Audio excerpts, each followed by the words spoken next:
प्रतिलोम वृत्तीय फलन। बच्चों, इस चैप्टर को पढ़ने से पहले आपने कक्षा 9, 10, 11 में त्रिकोणमिति कुछ ना कुछ तो पढ़ा ही होगा। यदि आप नहीं पढ़े हैं तो फिलहाल ये चैप्टर आपके समझ में नहीं आएगा, पहले आपको उसे पढ़ना होगा। तो थोड़ा सा हम लिए चलते हैं, क्योंकि जो हम कक्षा 9, 10, 11 में पढ़े हैं वो था वृत्तीय फलन, त्रिकोणमितीय वृत्तीय फलन, जिसे आप त्रिकोणमितीय फलन के नाम से जानते थे। वास्तव में सर्कुलर फंक्शन, त्रिकोणमिति का सर्कुलर फंक्शन था, वृत्तीय फलन था, जिसमें आपको कोई कोण दिया होता था, पूछता था साइन इतने अंश का मान कितना होगा, काश इतने अंश का मान इतना होगा। तो वो सब जो आप पढ़े हैं वो था आपका वृत्तीय फलन। क्या था? वृत्तीय फलन था। आज हम उसका इनवर्स पढ़ने जा रहे हैं। तो सबसे पहले प्रतिलोम वृत्तीय फलन होता क्या है, थोड़ा सा एग्जाम्पल के माध्यम से समझेंगे तो बेहतर समझ में आएगा। जैसे यदि थीटा बराबर 30 अंश, यदि थीटा बराबर 30 अंश हो तो साइन में 30 अंश का मान कितना होगा? यदि theta is equal to 30 degree तो साइन 30 इज इक्वल टू कितना? 1/2। Sine 60 is equal to √3/2। ये सब आप पढ़े हैं। तो साइन 30 अंश बराबर 1/2। तो इनवर्स क्या होता है? यहाँ देखिए, कोण पता होता था तो उसके पहले आप त्रिकोणमितीय फलन साइन काश tan सेक कोसेक काट, जो आप 6 पढ़े हुए हैं, उनको लगा करके आप त्रिकोणमितीय मान, ये मान कहलाता है, ये एंगल है। और जब आप साइन काश tan सेक किसी कोण के पहले लगा देते हैं तो वह साइन थीटा सहित जो आता है वो एक मान होता है। तो इसे कहते हैं वृत्तीय फलन, सर्कुलर फंक्शन। चूंकि त्रिकोणमिति का है तो ट्रिग्नोमेट्रिकल सर्कुलर फंक्शन कह सकते हैं। प्रतिलोम क्या होता है? प्रतिलोम जस्ट इसका जो सर्कुलर है, सर्कुलर का इनवर्स होता है, इसीलिए इनवर्स सर्कुलर आया है, मतलब वृत्तीय फलन का इनवर्स। मतलब अब जहां इसे आपको पता था तो आप साइन काश tan सेक कोसेक काट लगा करके ये मान आप निकाल लिया करते थे। अब आपको ये मान पता होगा तो वह कोण कितना है। जैसे यदि आपको पता हो sine theta is equal to 1/2 तो find the value of theta. Theta का मान क्या होगा? तो अब यही इनवर्स है, यही इनवर्स है कि अब आप जस्ट आपको कोण पता था तो आप मान निकालते थे साइन वगैरह लगा करके। अब आपको मान पता है तो कोण निकालते हैं, इसी को आप इनवर्स कह रहे हैं एकदम। देखिए इसे इस तरह लिखा जाता है साइन इनवर्स 1। तो ये साइन उधर चला गया, काश tan सेक कोसेक काट जो भी होगा वो उधर चला जाएगा। और आप इस तरह लिख सकते हैं theta equal to sine inverse 1/2। अब ये बताइए कि साइन में ध्यान दीजिएगा, अब सोचिए 1/2, यहाँ साइन इनवर्स है, सोचिए कि साइन में कितने अंश का मान होता है? 1/2 तो साइन 30 अंश। और भी हो सकता है, बहुत सारे कोण हो सकते हैं। जब सर्कुलर फंक्शन आप पढ़ते थे तो आप जानते थे 0 से 360 अंश के बीच जब आप घूमते थे उसमें कई कोण ऐसे मिलते थे जिनकी साइन काश tan सेक कोसेक काट लेने पर मान रिपीट किया करते थे। जैसे साइन 30 अंश का मान 1/2, साइन 150 अंश का मान भी 1/2, इस तरह से। अब जैसे यही आ गया 1/2 आ गया, तो सोचिए साइन 30 अंश का मान, अगर हम यहाँ लिख दें 1/2 के स्थान पे साइन 30 तो भी सही है। कोई लड़का यहाँ लिख सकता है साइन 1/2 के स्थान पे साइन 150 अंश तो भी सही है। अब बताइए 30 अंश या 150 अंश दोनों में से कौन सा कोण लिया जाए? तो ये इसके लिए थोड़ा सा हमें बताना पड़ेगा फलन। थोड़ा सा फलन के बारे में चर्चा करते हैं, उसके बाद इनवर्स। क्योंकि फलन फलन आप जानते हैं, रिलेशन एंड फंक्शन, संबंध और फलन आप पढ़े होंगे कक्षा 11 में। तो उसमें आपने पढ़ा था एकैकी और आच्छादक, एकैकी और आच्छादक। तो एकैकी और आच्छादक, जो फलन एकैकी और आच्छादक होता है वही फलन इनवर्स रखता है। बहुत सारे फलन पढ़े थे, लेकिन एकैकी और आच्छादक जो होते हैं वही आपके जो है इनवर्स होते हैं, बाकी और इनवर्स नहीं हो सकते हैं। अर्थात एकैकी और आच्छादक क्या होगा, तो सबसे पहले आपको फलन में लिए चलते हैं। फलन की शर्त क्या थी पहले वह जान लीजिए, उसके बाद हम एकैकी और आच्छादक आपको बता रहे हैं। तो हम आते हैं सबसे पहले फलन की सबसे सटीक डिफिनेशन जो दी जाती है, सीधे सीधे आप बहुत सरल तरीके से समझ सकते हैं। एक डोमेन होता है और एक को डोमेन होता है। हम यहाँ बना दे रहे हैं, ध्यान दीजिए, देखिए ये हम बना दे रहे हैं। इसमें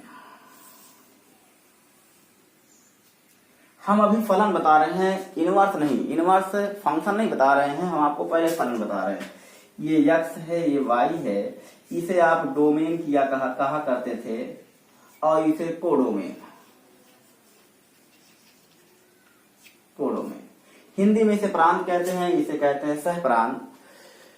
तो फलन के लिए जरूरी था कि जो डोमेन के अवयव हैं वो कोडोमेन के किसी ना किसी अवयव से अवश्य संबंधित हो। जो डोमेन के अवयव हैं वो कोडोमेन के किसी ना किसी अवयव से अवश्य संबंधित हो। ये तो पहली शर्त थी। दूसरी शर्त ये थी कि इनके जो इसमें प्रतिबिंब बन रहे हैं वो प्रतिबिंब इनका एक से अधिक, किसी का भी एक से अधिक प्रतिबिंब ना हो। जैसे यहां हम लिख दे रहे हैं A B C D, 4 element ले रहे हैं, 1 2 3 4 5। ए को 5 से मिला दिया हमने, डी को 1 से मिला दिया हमने, बी को 4 से मिला दिया हमने और सी को 2 से मिला दिया हमने। अब आप देख रहे हैं डोमेन जो है उसके जो एलिमेंट हैं ए बी सी डी, ये 4 एलिमेंट इसके हैं, ये चारों एलिमेंट अटैच्ड हैं ये कोडोमेन के किसी ना किसी एलिमेंट से। पहली शर्त कंप्लीट हुई। दूसरी शर्त है कि इनका जो है इसमें एक ही इमेज हो, जैसे इसका ए का किसके साथ है, 5 के साथ। आप कहीं ऐसा ना कर दें कि ए को 3 के साथ भी मिला दें, 3 और 5 तो गलत हो जाएगा, तो वो फलन नहीं है। फलन की परिभाषा यही है कि इसके जो डोमेन है, इसके जो अवयव है वो सभी अवयव कोडोमेन के अवयवों से अवश्य संबंधित हो। और नंबर 2 ये है कि इनके किसी एक का प्रतिबिंब एक से अधिक ना हो। इसमें कोई छूटा नहीं होगा, इसमें छूट सकता है, देखिए 3 छूट गया, इसमें ये छूट गया है, ये फलन है, इसी को फलन कहते हैं। विस्तृत आप यदि आपको जानकारी करनी है तो आप कक्षा 11 की गणित पढ़िए, उसमें आपको विस्तृत जानकारी मिल जाएगी। तो ये आपका फलन हो गया। अब हमने कहा इनवर्स, हम पढ़ रहे हैं प्रतिलोम वृत्तीय फलन, इनवर्स सर्कुलर फंक्शन फलन है लेकिन व्युत्क्रम, इनवर्स मीन्स व्युत्क्रम। अब व्युत्क्रम, फलन का व्युत्क्रम हमें चाहिए, तो फल वहां हमने पढ़ा था कक्षा 11 में कि किसी भी फलन का व्युत्क्रम तभी होता है जब वह एकैकी और आच्छादक हो। जैसे इसका जो डोमेन है, इसका डोमेन आप देख रहे हैं, ये डोमेन है, ये कोडोमेन है। अगर इसको हम डोमेन बना दें, सोचिए कि जो कोडोमेन है इसको हम डोमेन बना दें और इसको कोडोमेन बना दें, तो क्या ये फलन हो पाएगा? सोच लीजिए, बताइए। फलन की परिभाषा ध्यान रखेंगे तभी समझ में आएगा। 1 2 3 4 5, जिससे जो मिला हुआ एकदम ठीक वैसे ही मिलाना है आपको, लेकिन ये डोमेन है। अब जब इनवर्स की हम बात करेंगे तो ये डोमेन हो जाएगा, और डोमेन का हम जानते हैं कि फलन के लिए डोमेन का कोई भी एलिमेंट खाली नहीं होना चाहिए, सबके इमेज को डोमेन में मिलने चाहिए। तो एज ए डोमेन जब ये बिहेव करेगा तो ये 3 इसका एक एलिमेंट छूट जाएगा। आता यही क्लियर हो गया, ये फंक्शन नहीं है, ये फंक्शन नहीं है। तो जब फंक्शन नहीं है तो इनवर्स फंक्शन नहीं होगा। सीधे सीधे बात है कि वह फलन एकैकी होना चाहिए और आच्छादक होना चाहिए। अगर एकैकी आच्छादक है तभी उसका इनवर्स एग्जिस्ट करेगा, अदरवाइज उसका इनवर्स एग्जिस्ट नहीं करेगा। तो ये जो हमने लिया था यह एकाएकी तो है। एकाएकी मीन्स क्या होता है? एकाएकी, जिसे अंग्रेजी में कहते हैं वन वन मैपिंग। क्या है? एक का एक के साथ, यही वन वन मैपिंग है। ए का 5, बी का 4, सी 2, डी 1। एक का एक एलिमेंट है, ये तो एकाएकी है। आच्छादक की जो शर्त है उस यहां ध्यान दीजिएगा। आच्छादक का बात एकाएकी समझ में आ गया। आच्छादक समझिए क्या होता है, जिसे अंग्रेजी में हम कहते हैं ऑन टू।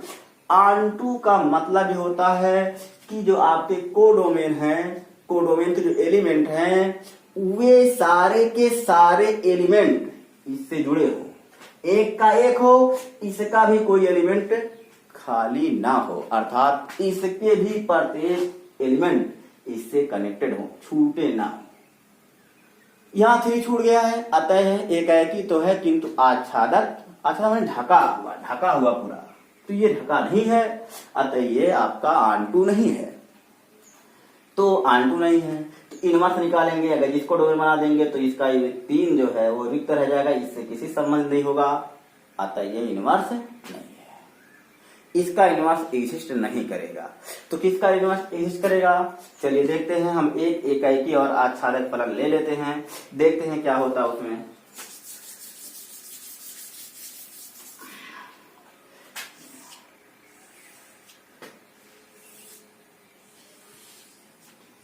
चलिए मान लेते हैं ये x हो गया और ये क्या हो गया y। ये आपका डोमेन है और ये आपका कोडोमेन।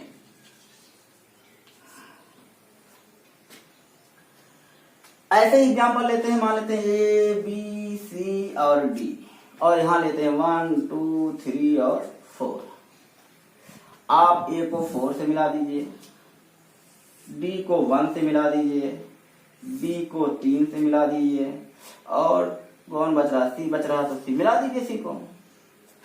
ध्यान दीजिए, आप देख रहे हैं ये फलन जो आपका है एक का सभी, इसमें जो है सभी लोग इसके किसी ना किसी एलिमेंट से अटैच्ड हैं।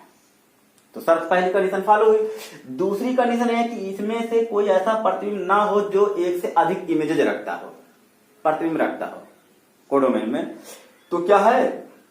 नहीं, ए का भी एक, बी सी डी सबका एक एक है, अतः है एकाएकी है और आच्छादक है। ओह लग रहा ज्यादा खाली है। एकाएकी और आच्छादक है। अब सोचिए अगर हम इसको डोमेन बना दें, 1 2 3 4 को डोमेन बना दें, तो क्या इसका जो डोमेन बनाएंगे तो क्या ये जो है एज ए कोडोमेन बिहेव करेगा? ध्यान देखते हैं। देखिए ये आपका y हो गया। हाँ ध्यान दिए कि भूल गए, ये जो लाइन हम बनाते हैं वो हम बता कर देते हैं कि किसी जो है मैपिंग कोई भी फंक्शन से निरूपित कर देते हैं, जी से निरूपित कर दे रहे हैं, इस तरह से कुछ निरूपित कर दे रहे हैं। अब ऐसे लिखते हैं, क्या जानते हैं? इसके एलिमेंट को हम स्मॉल y लिखते हैं, इसके एलिमेंट को स्मॉल x लिखते हैं, और ये जो काम करेगा ध्यान दीजिएगा, f x = y। ध्यान दीजिएगा, f यहां लगता है। जैसे एग्जाम्पल लिखने, अगर f x की वैल्यू यहाँ a b c d कुछ भी हो सकती है, तो f a। अब ये a के बगल में जब f लगा तो a वाले का इमेज कौन बन रहा? ये हो f4। इस तरह से अगर हम f d की बात करें, f d, तो यहाँ x मीन्स कल x के जो अवयव हैं वो, तो f d की बात करें तो कहाँ अटैच जाके हो रहा है? ये, तो ये हो गया a। इस तरह से यहाँ इसकी हम बात करते हैं, y है और ये x है, ये इस समय डोमेन की तरह बिहेव कर रहा है और ये कोडोमेन की तरह बिहेव करेगा।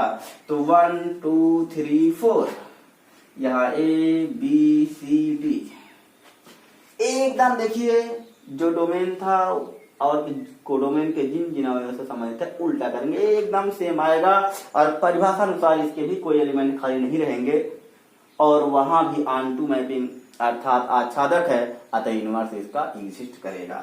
ध्यान दीजिए, एक को अटैच कराइए डी से, करा दिया हमने, और 2 को अटैच कराइए सी से, ये देखिए करा दिया हमने, और 3 को अटैच कराइए बी से, 3 को अटैच कर दिया हमने बी से। ठीक, बचा क्या है? आप देख रहे हैं वही है। मान ली इस फंक्शन को आप जी कहते हैं, तो यहाँ देखिए जी, और यहां से वहां गया तो small y is equal to, आप क्या लिख सकते हैं कि एक्स, इसके एलिमेंट कैपिटल एक्स के एलिमेंट को आपने स्मॉल एक्स यहाँ लिखा है, इस समय डोमेन यहाँ हुआ करता था ये, तो स्मॉल एक्स लिख दिया गया। देखिए f x equal to y, जब ये जी जब एक्स पे लगता है तो वाई होता है, और जब वाई पे लगता है जी ऑपरेट होता है तो एक्स होता है। तो एफ जो है f and g are inverse, यही इनवर्स कहलाते हैं। अब जी को हम लोग लिख देते हैं एफ इनवर्स, जी को क्या लिख देंगे एफ इनवर्स। तो एफ है, एफ का इनवर्स होता है एफ इनवर्स, इस तरह लिख देते हैं। तो आप कुल मिला के बताने का मकसद ये था कि इनवर्स किसका होता है। इनवर्स उसका होता है जो एकाकी हो और आच्छादक हो। तो एकाकी और आच्छादक के लिए ये प्रतिलोम काम करेगा। बताने का मतलब क्या था अभी आप आगे देखेंगे एग्जाम्पल के द्वारा।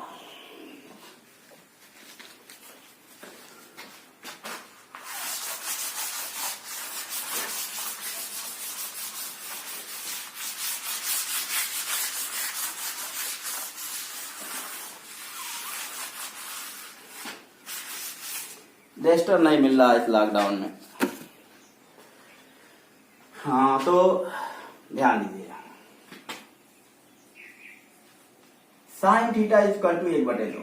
हम फलन पे क्यों कह गए थे, क्यों एकाकी और आच्छादक बताए हैं, अभी आपको इसके माध्यम समझ में आ जाएगा। साइन थीटा इक्वल टू 1/2, तो आपने पढ़ा है theta equal to n pi plus minus 1 to the power n into alpha, general formula.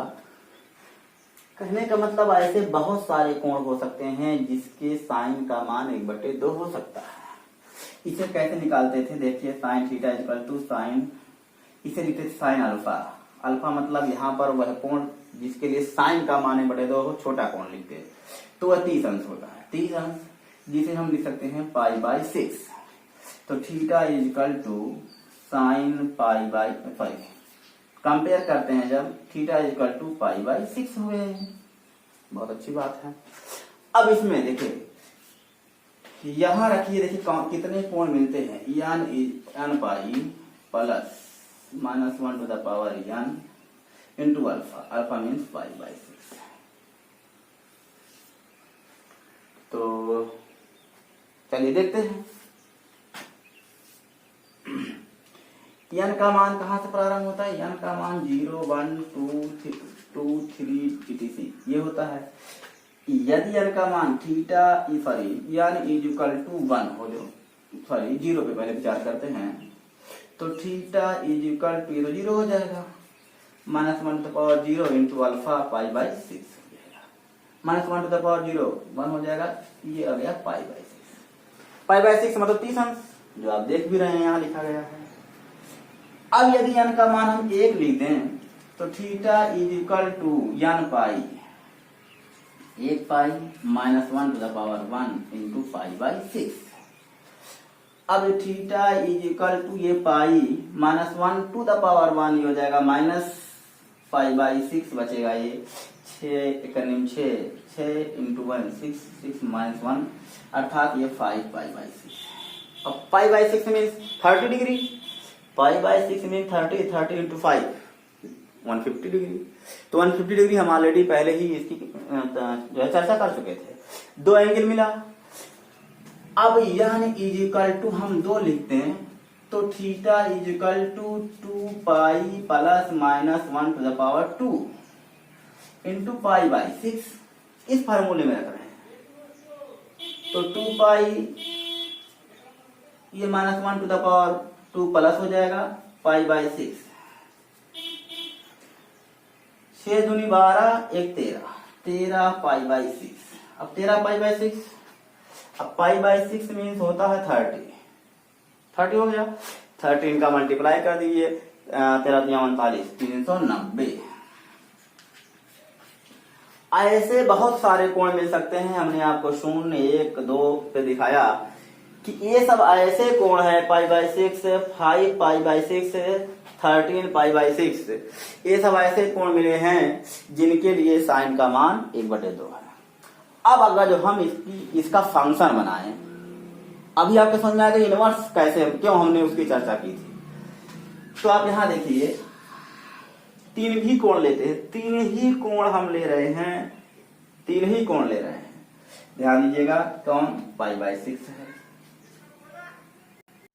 और ये 13 π/6 है। ये तीन कोण हो गए, तो ये डोमेन होगा और ये पूरा जिसका मान मिल जाएगा ऐसे y is equal to f theta, अर्थात ये साइन थीटा। यहां f के स्थान पे ये साइन है, f के स्थान पे क्या है, साइन है। तो ये आपका कोडोमेन होगा, इसमें आपको बताइए साइन, यहाँ ये इसका भी मान वही, यहाँ पर जो आपका f है वो क्या है, sine. Sine π/6 equal to 1/2, sine 5/6 equal to 1/2 और साइन 13 π/6 इक्वल टू 1/2। ये तो आप देख रहे हैं कि अगर फलन की बात कर रहे हैं तो आप यहां देखिए कि ये डोमेन का कोई भी अवयव छूटा नहीं है, पहली शर्त कंप्लीट हो गई। और इसका भी एक ही प्रतिबिंब है, कईयों का तो एक हो सकता है, इसका भी एक है, इसका भी एक है, सबके एक ही प्रतिबिंब है, लेकिन सबके जो प्रतिबिंब है वो एक के जाके मिल रहे हैं। कईयों का तो एक हो सकता है, और चूंकि इसमें कोई छूटा नहीं है, कोई छूटा नहीं है, आच्छादक भी है, एकैकी भी है, आच्छादक भी है, एकैकी भी है, आच्छादक, एकैकी सॉरी एकैकी नहीं आच्छादक है, एकैकी एक का एक, इसका अलग होना चाहिए, इसका अलग, इसका अलग, एकैकी नहीं आच्छादक है। अतः ये क्या इसका इनवर्स अस्तित्व में रहेगा, नहीं। तो फिर आप साइन इनवर्स कैसे पढ़ोगे, आप साइन इनवर्स पढ़ते हैं, है साइन इनवर्स, लेकिन आप यहां देख पा रहे हैं कि तीन कोणों के लिए एक ही मान है, उल्टा करेंगे तो 1/2 इनवर्स जब हम बनाएंगे तो डोमेन एज ए डोमेन इसे हम लेंगे, ये कोडोमेन होगा। तो एक डोमेन के एक से एक एलिमेंट का एक से अधिक इमेज नहीं होना चाहिए, तो इसके कितने इमेज बनेंगे, 3, और भी बन सकते हैं यहां से, लेकिन फिलहाल 3 तो दिख रहे हैं ना। तो जाहिर सी बात है इनवर्स इसका एग्जिस्ट नहीं करेगा, तो एग्जिस्ट नहीं करेगा तो फिर बात वही आती है कि साइन इनवर्स, कास इनवर्स ये सब हैं। फिर तो ये जो इनवर्स हम पढ़ेंगे वह इन तमाम कोणों के लिए नहीं, कुछ विशेष कोणों में जिसमें उसकी वह एकैकी होगा और आच्छादक होगा, उन्हीं को हम उन्हीं कोणों के अंतर्गत रहेंगे। अब जानते हैं साइन का वैल्यू, साइन की जो वैल्यूज होती है वो -1 से +1 तक जाती है, -1 से +1 तक जाती है।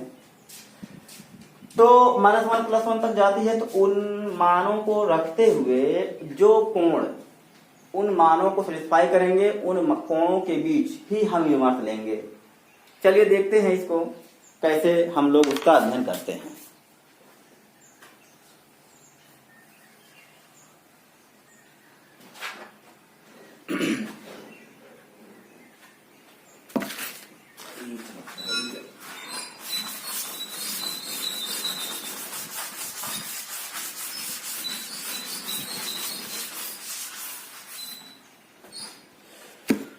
तो आपने देखा कि कुछ विशेष कोण है, उस विशेष कोणों के अंदर ही हमें इनवर्स की बात करनी है। चलिए हम ग्राफ के माध्यम से बताते हैं। 2 ग्राफ बता रहे हैं आपको, y equal to f x is equal to sine x, y बराबर y equal to f x equal to sine x. तो सिंपली ऐसे लिख लीजिए, y equal to sine x. हम इसका ग्राफ खींच रहे हैं। इसका ग्राफ खींचने के लिए देखिए इसमें 2 चर राशियां हैं, 2 वेरिएबल्स हैं x और y।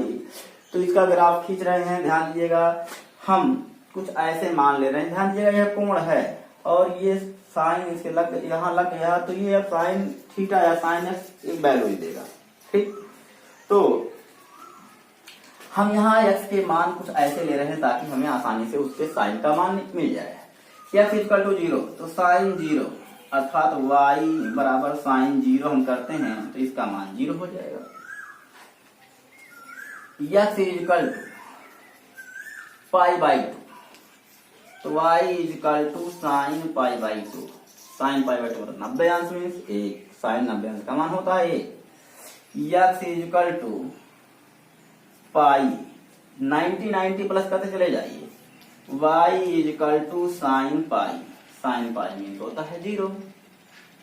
x is equal to 3 pi by 2, तो y is equal to sine 3 pi by 2 equal to होता है -1।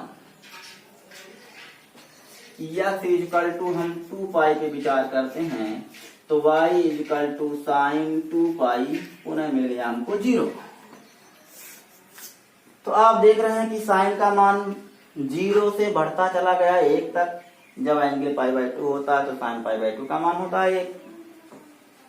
फिर 0 कब हुआ, जब पाई, फिर माइनस नीचे की तरफ, इसका मतलब नीचे की तरफ चला गया है 3 पाई बाई 2 पे, और जब 2 पाई बाई 2 हो जाता है, 2 पाई हो जाता है, फिर पुनः इसका मान 0 हो जाता है।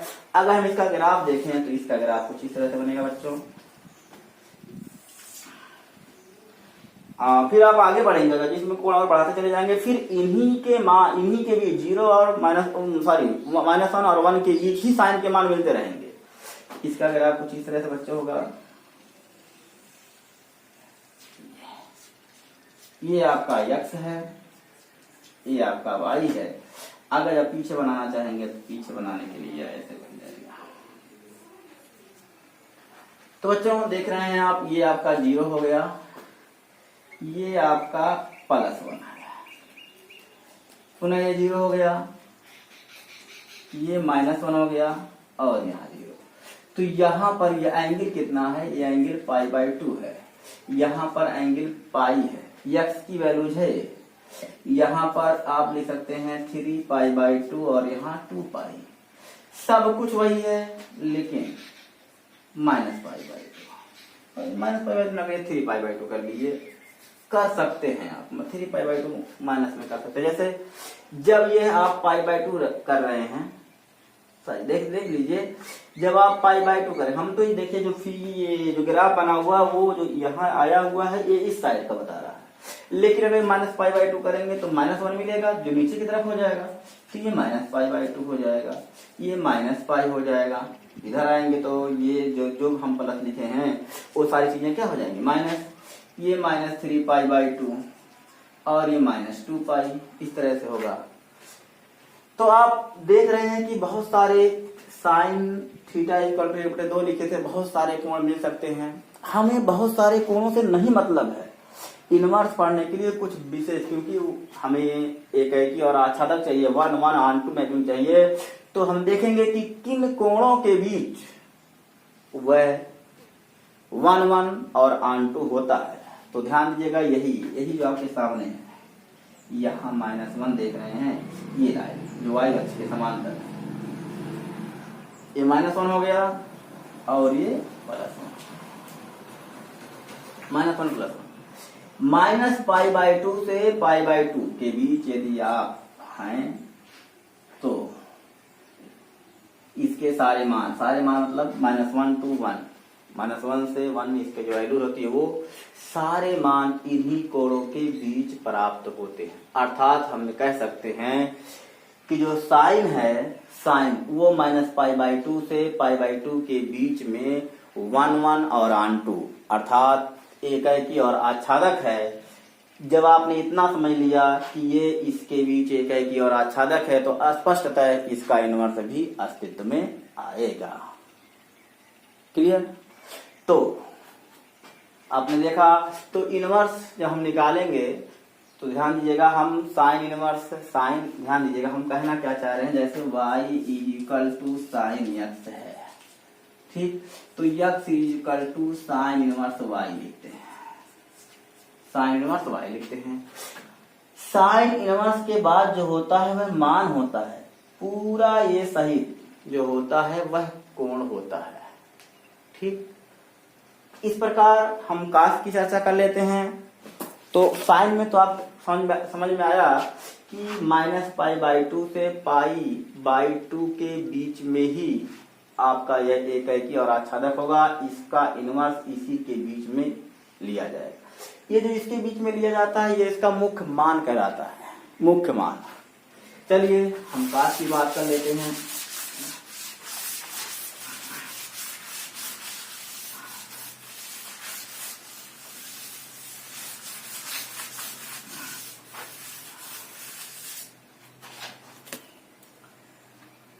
काश का भी हम ग्राफ के द्वारा समझ लेते हैं, बाकी आप tan उनका समझ लीजिएगा, थोड़ा सा हम बना के समझा देंगे। y equal to f x is equal to cos x।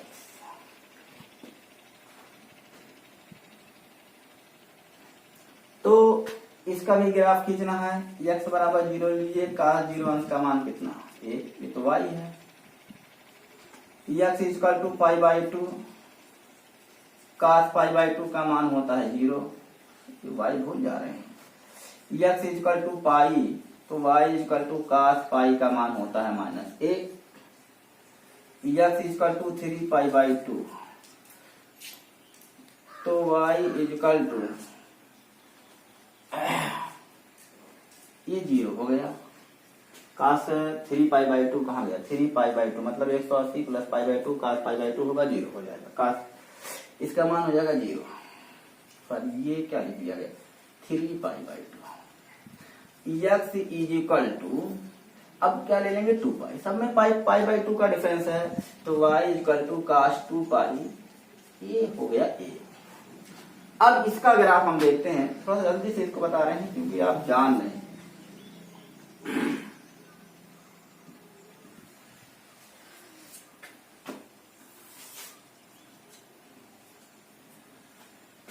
ये देखिए एंगल है 0,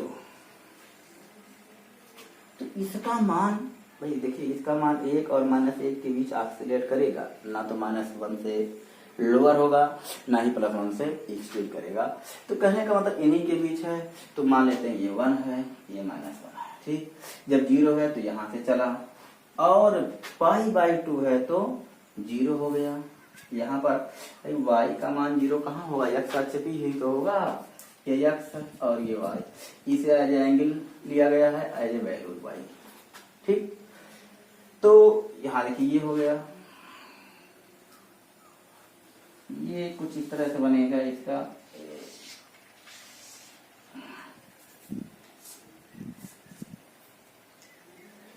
एकदम ठीक। अब यहाँ नीचे गिरेगा ये ऐसे उठेगा, ऐसे एकदम ऐसे उल्टा, जस्ट उसी का उल्टा इधर बनता है।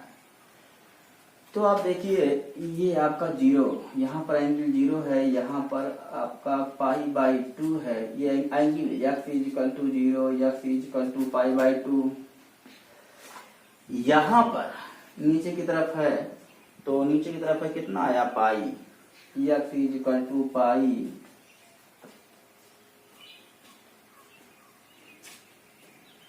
0 -1, सॉरी ये 1 है और ये 0 है। यहाँ पर पाई बाई 2 हो गया, और यहाँ पर पाई हो गया 3 पाई बाई 2। यहाँ पर ये 3 पाई बाई 2 हो गया, और यहाँ पर पुनः जो है क्या हो गया 2 पाई। ये इसका ग्राफ है। ऐसे हमने ग्राफ बना दिया, ठीक उसी का उल्टा इधर बना दिया हमने।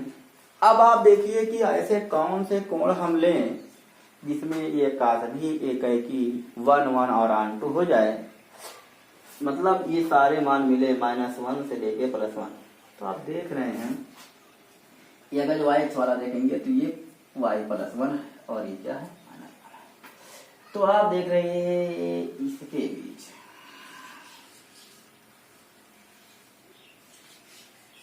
इसके बीच यदि हम इसी के बीच केवल कोण लें 0 और 2 पाई, सॉरी पाई के बीच ही लें, तो क्या किसी एंगल का रिपीटेशन होगा? नहीं, तो नहीं होगा। वैल्यूज भी रिपीटेशन नहीं होगी, सबके डिफरेंट मान है, ठीक।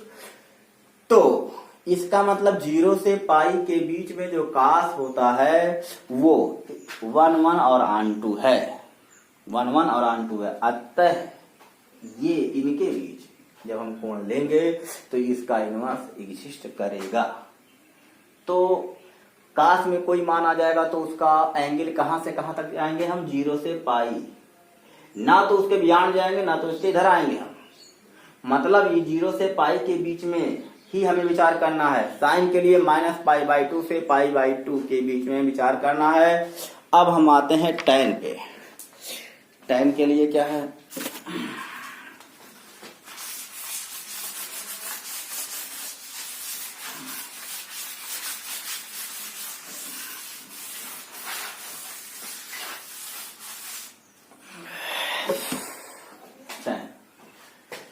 इसको हम थोड़ा जल्दी बता दे रहे हैं, थोड़ा सा जिस तरह से हमने समझाया है, क्योंकि आप जानते हैं इसका मान tan का मान प्लस इंफिनिटी माइनस इंफिनिटी होता है, बहुत बड़ी वैल्यूज होती है। तो यहाँ देखिए y = f(x) = tan x।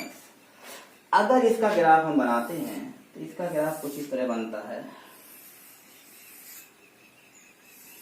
इस तरह। थोड़ा सा ये इधर कम हो गया, इधर ज्यादा हो गया, कोई बात नहीं, लेकिन आप समान समझिए, या हम मिटा ही दे रहे हैं इसको।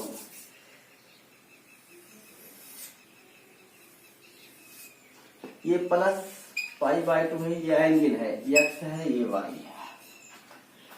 अब जानते हैं जैसे tan थीटा का मान बढ़ते हुए π/2 होता है तो इसका मान कहाँ चला जाता है, अनंत। tan 90 अंश का मान होता है अनंत, और -90 अंश का मान अनंत। ये इस तरह से है -π/2। तो tan का मान हम सर्कुलर की बात कर रहे हैं। tan जो भी कोण लेंगे उसका मान कहाँ से कहाँ तक वेरी करता है, -अनंत से प्लस अनंत तक। तो कोण कहाँ होगा, -π/2 से +π/2। अर्थात ये पाई, बताइए क्या इनके बीच कोई ऐसा है जिसका रिपीटेशन हो रहा है। ये तो सब धनात्मक है और ये सब ऋणात्मक है, कोई भी इसमें कॉमन नहीं बन रहा है। अतः यह एक ही और आच्छादक है। π/2 -π/2 से +π/2 के बीच ये जो है एकाकी और आच्छादक है। अतः हम कह सकते हैं कि tan इनवर्स जो विशिष्ट करेगा वह -π/2 से π/2 के बीच में ही करेगा। ये tan x का सर्कुलर फंक्शन का जो है ग्राफ है। चूंकि इनकी वैल्यू जो है डिफरेंट है, भिन्न भिन्न कोणों पर भिन्न भिन्न है, चूंकि -∞ से +∞ तक जाता है, तो कोण उसके लिए -π/2 से π/2 है, जो कभी भी दूसरे से अटैच नहीं है, मतलब एक से अधिक इमेज नहीं बन सकते इसमें। अतः यह इनके बीच एकाकी और आच्छादक है। अगर एकाकी और आच्छादक है तो इन्हीं के बीच क्या हो जाएगा, इनवर्स भी हो जाएगा। तो ध्यान लीजिएगा। इसके बाद हम एक साड़ी बना दे रहे हैं, उस साड़ी के माध्यम से थोड़ा सा आप याद रखिएगा।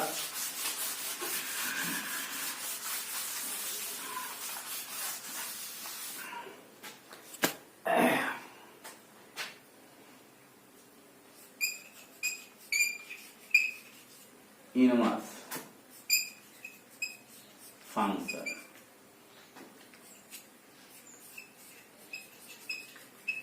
डोमेन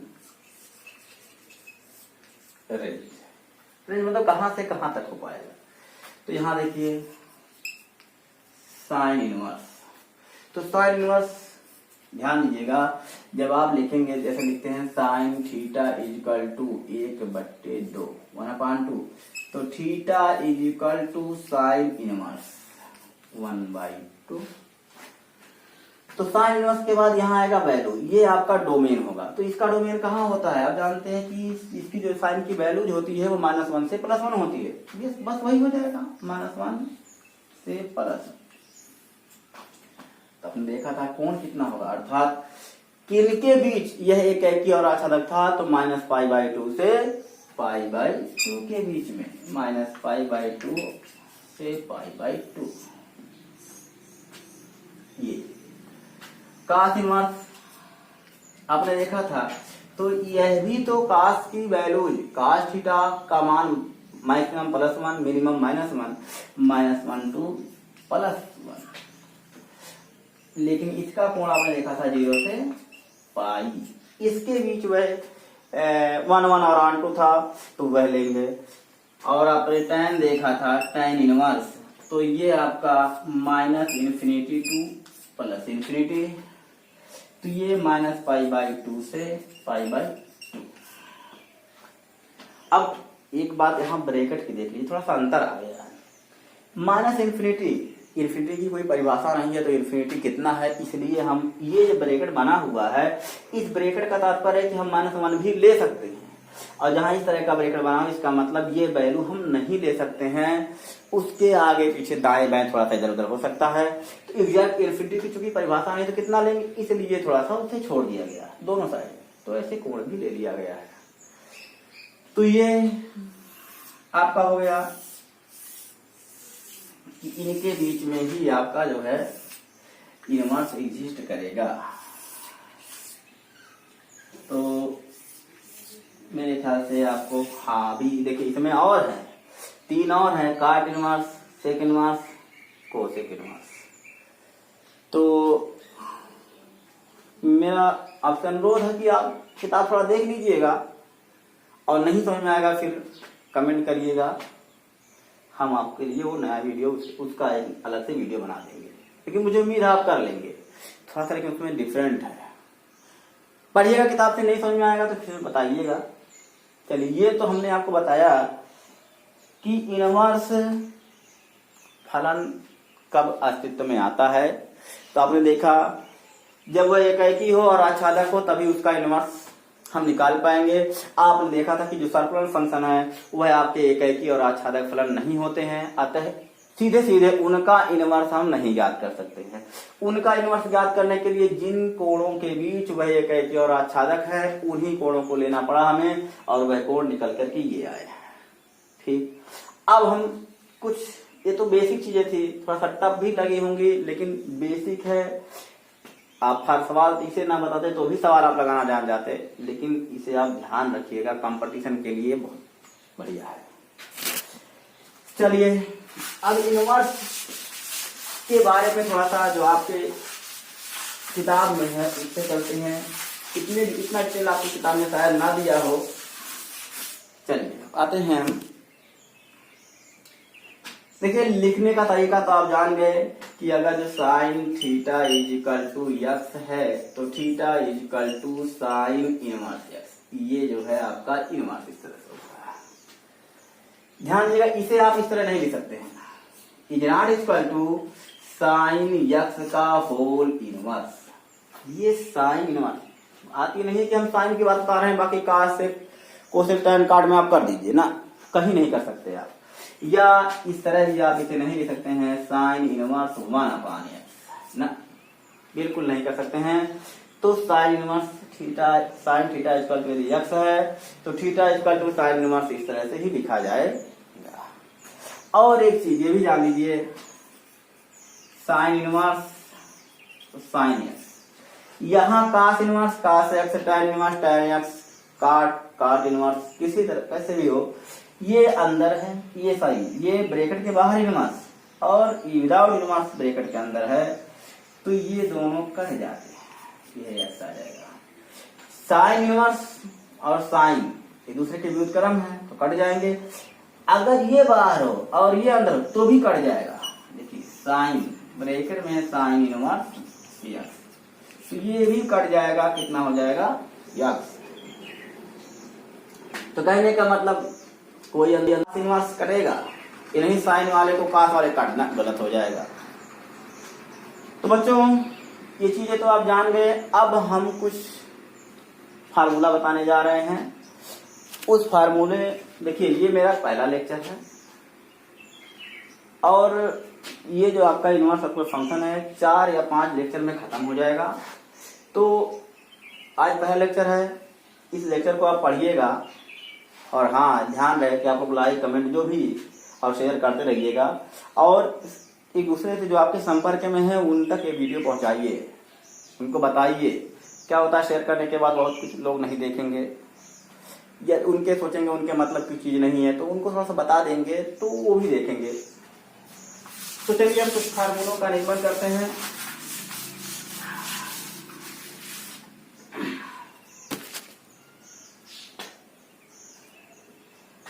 यहाँ लिखिए sine inverse x is equal to cosec inverse होता है 1/x एंड वाइस वर्सा।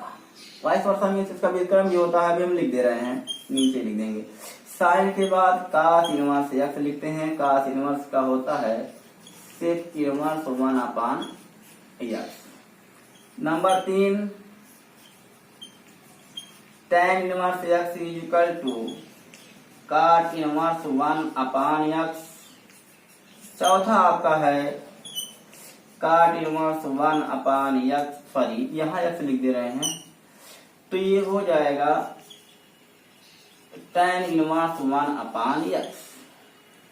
जो पांचवा फार्मूला आपका है वो आप लिख दीजिए sec inverse x is equal to तो कास इनवर्स 1/x, और लास्ट और अंतिम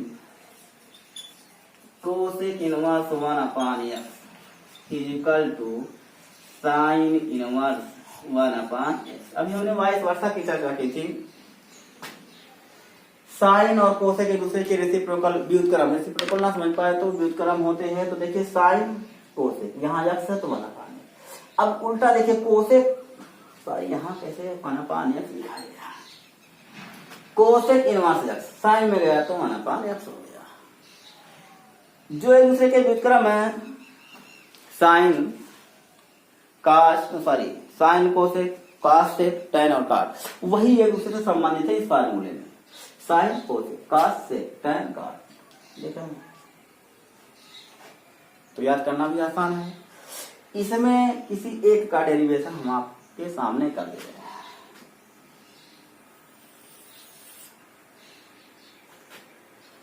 आप जो है इन फार्मूलों से संबंधित सवाल या आगे के सवाल लगाइएगा। यदि सवाल समझ में नहीं आता है तो उसको जो है फोटो लेकर के आप कमेंट में डाल दीजिएगा, हम उसको सॉल्व करके जो भेज देंगे आपको। चलिए देखिए 1 2 प्रमाण दिया जा रहा है कि ये कैसे हो गया। चलिए आप जानते हैं साइन इनवर्स है, यहाँ जो होता है वो वैल्यूज होती है और ये पूरा एक कोण होता है। तो let theta is equal to sine inverse x. ये बताइए जब साइन थीटा बराबर एक्स लिखते थे, साइन थीटा बराबर क्या लिखते थे एक्स, तो आप थीटा बराबर क्या लिख दिया करते थे साइन इनवर्स एक्स। आज यहां से स्टार्ट हुआ theta is equal to sine inverse x. अगर हम इसको इधर ले आते हैं तो क्या हो जाएगा, हो जाएगा साइन थीटा, पूरा क्या बचेगा एक्स।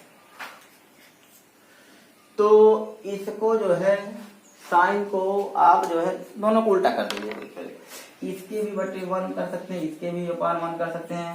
तो 1/sin theta is equal to 1/x, व्युत्क्रम कर दिए उल्टा। तो 1/sin थीटा, सर्कुलर फंक्शन में जाइए तो सर्कुलर फंक्शन में साइन थीटा का रेसिप्रोकल व्युत्क्रम क्या होता है कोसेक थीटा। 1/sin थीटा को क्या लिख सकते हैं cosec theta is equal to 1/x हो जाएगा। यह हम थीटा रोक ले रहे हैं, तो theta is equal to cosec inverse 1/x ये हो गया। अब आप देखिए कुछ माने थे आप, लेट देखिए theta is equal to sine inverse x, अर्थात थीटा के स्थान पे हम क्या लिख सकते हैं साइन इनवर्स एक्स लिख सकते हैं।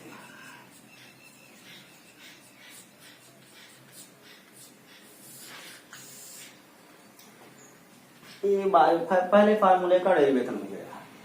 मुझे उम्मीद है कि आप जो शेष 5 बच रहे हैं इन 5 का भी डेरिवेशन आप कर लेंगे, कोई दिक्कत नहीं, बहुत ही इजी है, एकदम सिंपल है। कहीं कोई दिक्कत होगी तो आप बताइएगा, हम कमेंट में ही आपको बता देंगे कि आप ऐसे कर लीजिए, यहाँ पर लग कर रहे हैं। तो मेरे ख्याल से मैथ में आज बस इतना ही। आप लोग पढ़ाई कर रहे हैं, अपना ध्यान रखिए, क्योंकि आप जान ही रहे हैं कोरोना बहुत तेजी से आजकल फिर फैल रहा है। और स्वयं तो सुरक्षित रखिए और को भी सुरक्षित रखिए। All the very best.